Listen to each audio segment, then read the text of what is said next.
Seluruh keluarga besar LPF yang saya kasih dalam Kristus, selamat sore, selamat siang. Kita bertemu lagi dan seperti biasa kita akan mendengar sabda dan juga merenungkan bersama dan juga mengambil pengalaman rohani dari Santa Faustina. Mari kita memulainya dengan doa bersama. Dalam nama Bapa dan Putra dan Roh Kudus. Amin. Allah Bapa dalam surga, kami bersyukur padamu, Engkau mengutus Yesus Kristus Putramu, yang datang ke dunia untuk menyelamatkan kami semua. Pada hari ini, Dia mengingatkan kami untuk menjadi pribadi-pribadi yang tulus dan jujur di hadirat-Mu, dan semoga dengan pesannya kepada kami, membuat kami juga semakin terbuka kepadamu, dan juga kepada sesama yang ada di sekitar kami.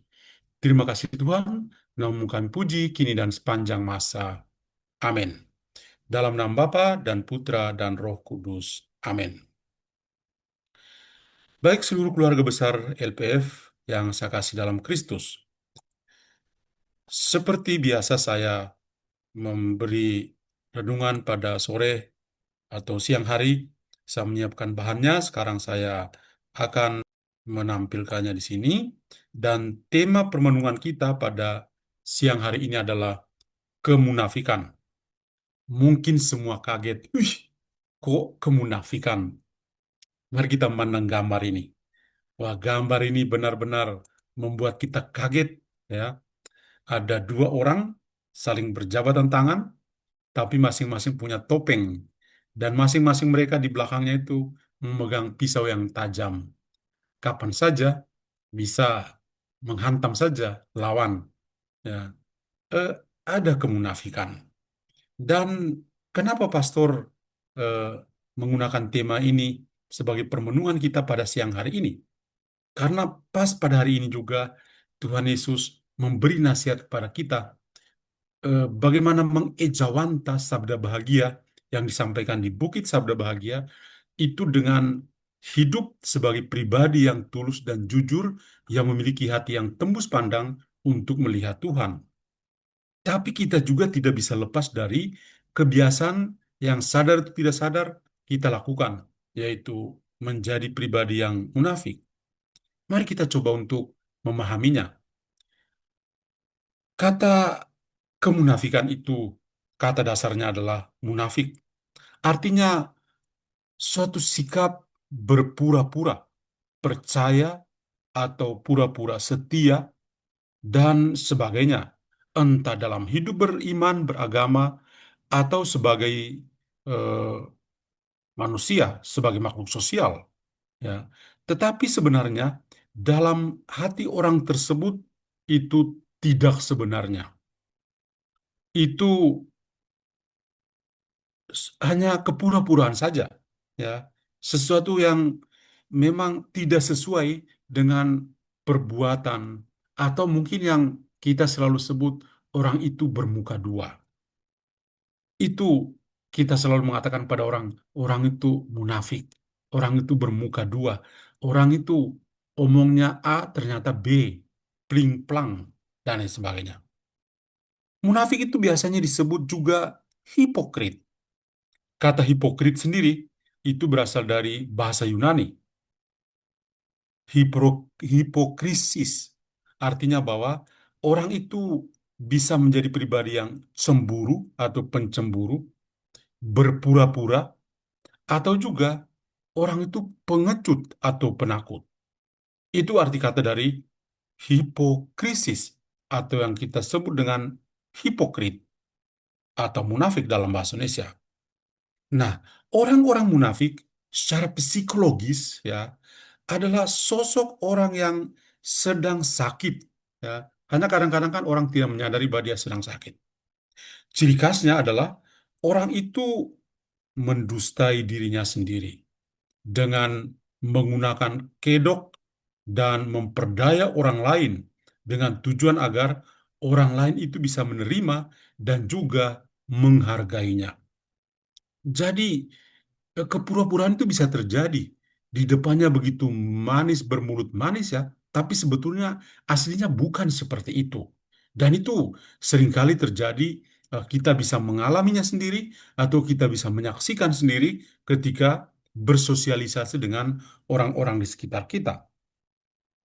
Orang munafik itu bisa menyebar fitnah dan juga gelisah untuk melihat orang lain itu melebihi dia atau orang lain itu lebih sukses dalam hal mendapatkan kebaikan atau keuntungan dan juga selalu mencari muka atau carmuk.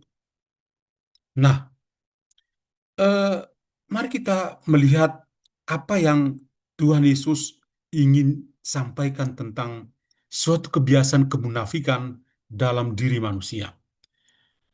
Bacaan Injil hari ini dari Injil Matius bab 7 ayat 1 sampai 5.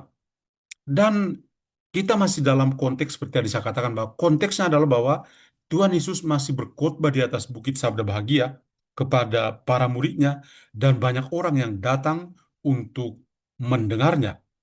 Dan setelah dia mengucapkan 8 sabda bahagia, Tuhan Yesus lalu eh, coba untuk memperdalam, menjelaskan lebih dalam lagi sabda bahagia itu kepada orang-orang yang mengikutinya. Dan Tuhan Yesus pada bagian-bagian terakhir dari sabda bahagia itu mengecam orang-orang yang suka menghakimi orang-orang lain. Orang-orang yang bersifat munafik dan kritikan pada orang-orang yang selalu merasa diri lebih benar daripada orang-orang lain.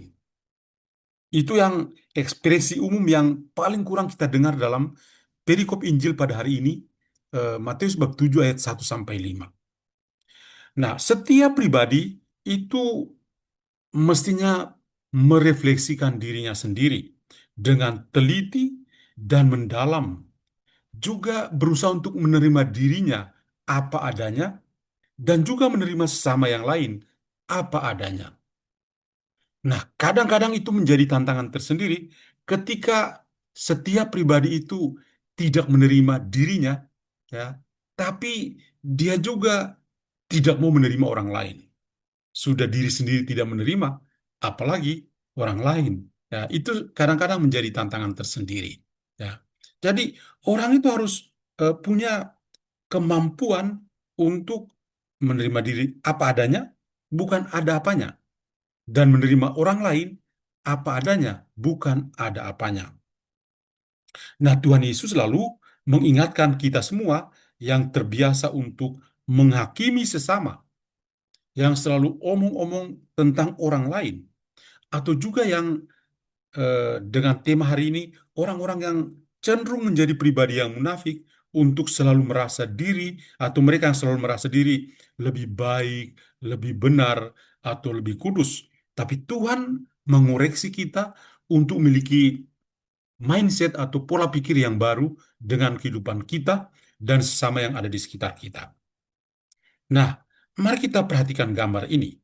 Kadang-kadang kecenderungan kita adalah eh, mudah untuk melihat eh, titik kecil, ya, pada orang lain, sementara balok di mata kita yang besar kita tidak lihat. Lihat gambar ini, ya, ada balok di depan mata orang tersebut. Nah, kemunafikan dalam menghakimi sesama. Tuhan Yesus itu menggunakan metafora yang sangat mencolok tentang selumbar atau sebuah bintik kecil, kesalahan kecil dari orang-orang lain di mata saudara kita atau orang lain, sementara balok di mata kita sendiri yang ukurannya jauh lebih besar, atau boleh dikatakan kemunafikan yang kita miliki, itu kita tidak sadari, ya, atau kita lupakan, ya, dan hanya memperhatikan orang lain. Dan itu memang kadang-kadang terjadi seperti itu. eh, Sekecil apapun yang ada dalam diri orang lain, itu mudah sekali untuk kita observasi. Sementara yang ada dalam diri kita, itu sulit sekali untuk kita observasi.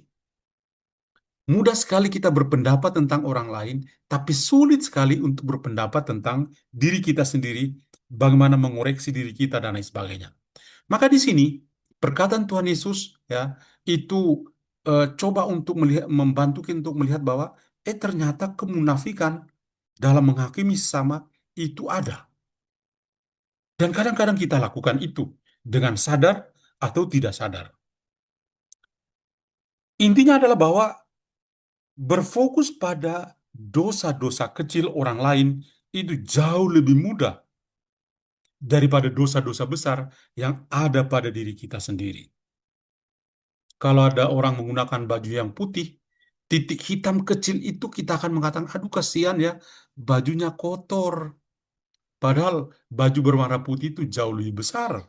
Tapi kita hanya lihat fokus pada titik yang kecil itu. Sementara kita mungkin baju kita jauh lebih kotor dari baju yang dipakai oleh orang lain. Nah, itulah titik kelemahan kita. Itulah sebuah kebutaan yang sering kita miliki ketika kita memandang orang-orang yang ada di sekitar kita. Nah, maka kalau kita perhatikan baik-baik kehidupan kita seperti ini, ya, eh, apa pesan yang penting bagi kita? Yang pertama, Tuhan Yesus dalam Injil hari ini mengatakan tentang ukuran yang kita pakai. Di ayat yang kedua dari perikop kita hari ini menyatakan bahwa standar yang digunakan untuk menghakimi orang lain akan diterapkan juga pada diri kita sendiri. Dan ini berfungsi sebagai peringatan yang keras terhadap kecaman yang juga boleh dikatakan kecaman yang keras dan tidak mengenal ampun kepada siapa saja dari Tuhan. Kita semua dikoreksi, kita semua diajarkan untuk bisa berubah karena ukuran yang kita pakai akan diukurkan juga kepada kita. Hal yang kedua, utamakanlah kesiapan untuk mengoreksi diri kita sendiri. Self correction. Kadang-kadang itu kita lebih mudah mengoreksi orang lain. Enggak. Mari kita mengubahnya. Pertama-tama kita koreksi diri kita sendiri. Dan kalau kita bisa bisa mengoreksi diri kita sendiri, dengan sendirinya kita bisa mengoreksi orang yang lain. Nah, perikop ini tidak melarang semua pertimbangan moral atau juga pertanggungjawabannya. Sebaliknya, Tuhan Yesus itu memerintahkan orang untuk mengatasi masalah spiritual dan juga masalah moral mereka, terlebih dalam dirinya sendiri. Itu yang penting. Nah, hanya setelah mencapai kerendahan hati yang sempurna dalam diri pribadi, maka orang tersebut akan berada dalam posisi yang tepat untuk dengan penuh kasih bisa membantu orang lain untuk mengatasi pergumulan kehidupan mereka. Jadi kalau kita menata diri kita sudah lebih baik, maka dengan sendirinya kita juga akan keluar dari diri kita sendiri untuk menata orang lain. Kadang-kadang mudah untuk kita mengurus orang lain, tapi kita sulit untuk mengurus diri kita sendiri.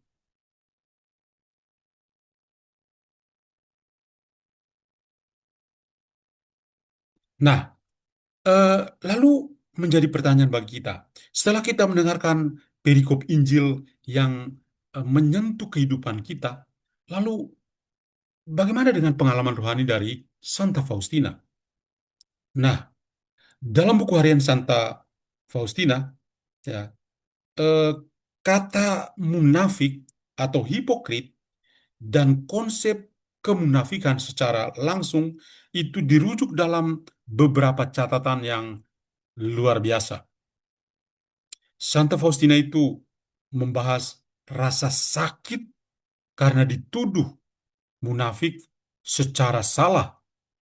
Sementara Yesus sendiri mengungkapkan ketidaksukaannya yang mendalam terhadap orang-orang yang ditandai oleh sikap munafik seperti yang kita dengar dalam bacaan Injil tadi. Nah, dalam buku harian Santa Faustina nomor 200, ya, Santa Faustina itu mengungkapkan penderitaan pribadinya ketika orang lain gagal melihat ketulusannya. Dan inilah doanya.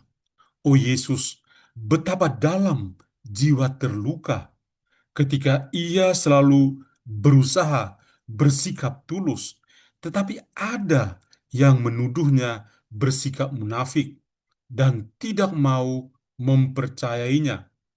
Oh Yesus, Engkau juga menderita seperti ini untuk menjadi penyilih bagi Bapamu. Nah, ini dalam buku harian Santa Faustina nomor 200. Ternyata kata hipokrit itu pernah dialami oleh Santa Faustina, dan Santa Faustina ketika dalam permenungannya juga melihat bahwa pengalaman kecil yang dia miliki itu juga menjadi pengalaman yang pernah dialami sendiri oleh Tuhan Yesus. Dan ini kita kalau merenung tentang Paskahnya Yesus, kita pasti bertemu dengan kata hipokrit. Dan Tuhan Yesus ya eh, merasakannya itu. Dan Faustina ketika masuk dalam pengalaman pribadi, dia lalu menseringkannya juga seperti ini. Buku harian Santa Faustina nomor 200. Atau misalnya dalam buku harian Santa Faustina nomor 1579. Faustina merenungkan penderitaan yang disebabkan oleh kemunafikan dan juga pemahamannya yang lebih dalam tentang kata-kata keras Kristus terhadap orang-orang Farisi. Aku paling menderita kalau menjumpai kemunafikan. Kini aku tahu, oh juru selamatku, mengapa engkau mencela orang-orang Farisi dengan sedemikian keras karena kemunafikan mereka. Tetapi ketika orang-orang berdosa yang keras hati menghampiri engkau dengan penuh sesal, dengan lebih murah hati, engkau menyatukan diri dengan mereka. Kemunafikan itu selalu ada. Dan Tuhan Yesus ya mengalami sendiri dengan orang-orang Farisi. Tapi apakah Tuhan Yesus membenci manusia-manusia yang munafik? Tidak. Tuhan itu dengan belas kasihnya, dia mau supaya mengeluarkan orang itu dari hidupnya yang hipokrit atau munafik untuk menjadi orang yang tulus seperti Yesus sendiri, seperti dirinya sendiri. Maka kemurahan hati dari Tuhan itulah yang dia tunjukkan dan diharapkan bahwa orang-orang yang semunafik apapun dia bisa berubah menjadi baik karena kebaikan yang Tuhan tunjukkan kepada mereka. Satu lagi nomor dalam buku harian Santa Faustina nomor 1702. Ini tentang orang yang punya perilaku suam-suam kuku, tepediti, atau ya tidak panas, tidak dingin, pokoknya begitu-begitu sajalah. Nah, Yesus berbicara kepada Santa Faustina mengenai jenis-jenis jiwa atau pribadi dan perilaku suam-suam kuku yang menyebabkan dia sangat berduka. Kutipannya begini, jiwa-jiwa itu tanpa cinta dan tanpa kesalehan. Jiwa-jiwa itu penuh dengan egoisme dan juga cinta diri. Jiwa-jiwa itu penuh dengan kesombongan dan kecongkakan hati. Jiwa-jiwa itu penuh dengan tipu muslihat dan kemunafikan. Jiwa-jiwa itu suam-suam kuku yang kehangatannya itu hanya cukup untuk bertahan hidup. Hatiku tidak tahan menanggung semua ini.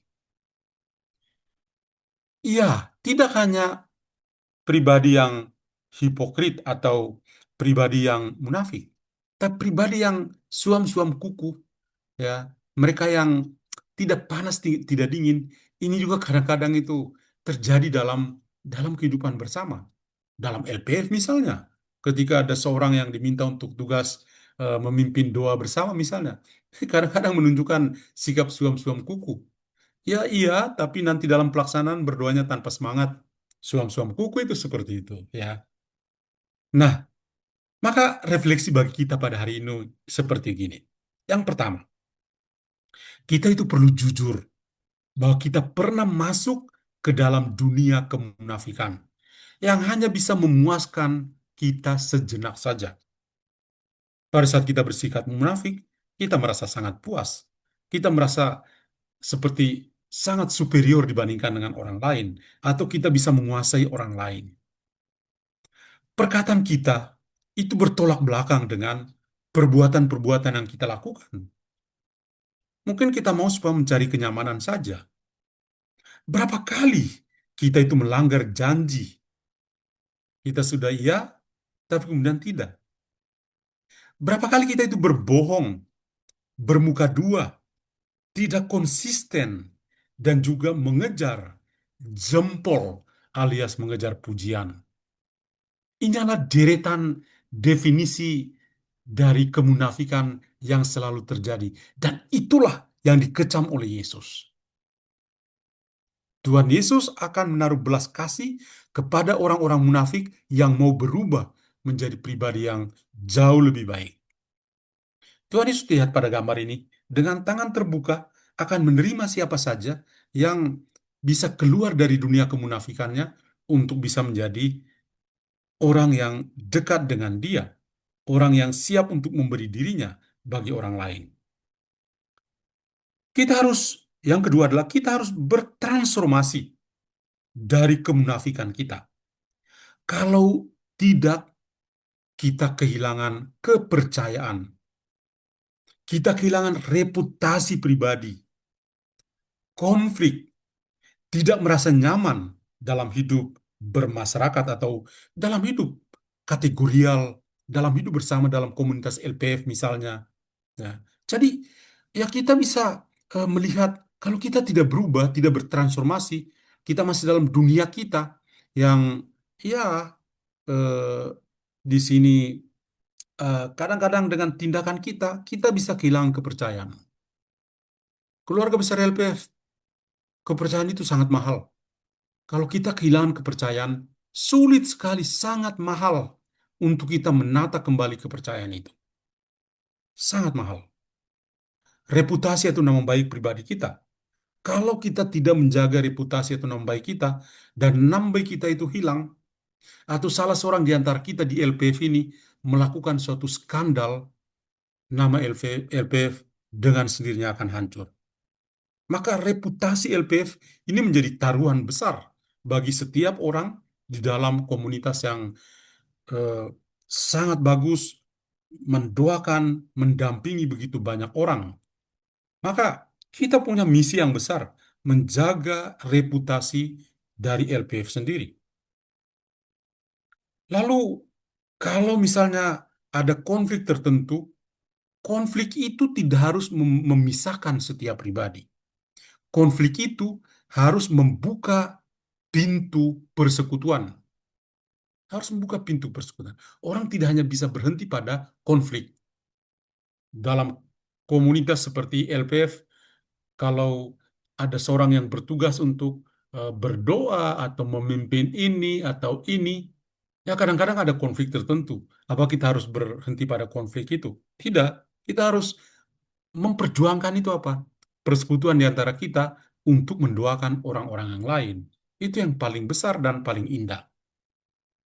Maka perlu sekali kejujuran diri sendiri, selaras dalam perkataan-perkataan kita dan perbuatan-perbuatan kita, dari refleksi dan introspeksi diri, tulus dan ikhlas hati.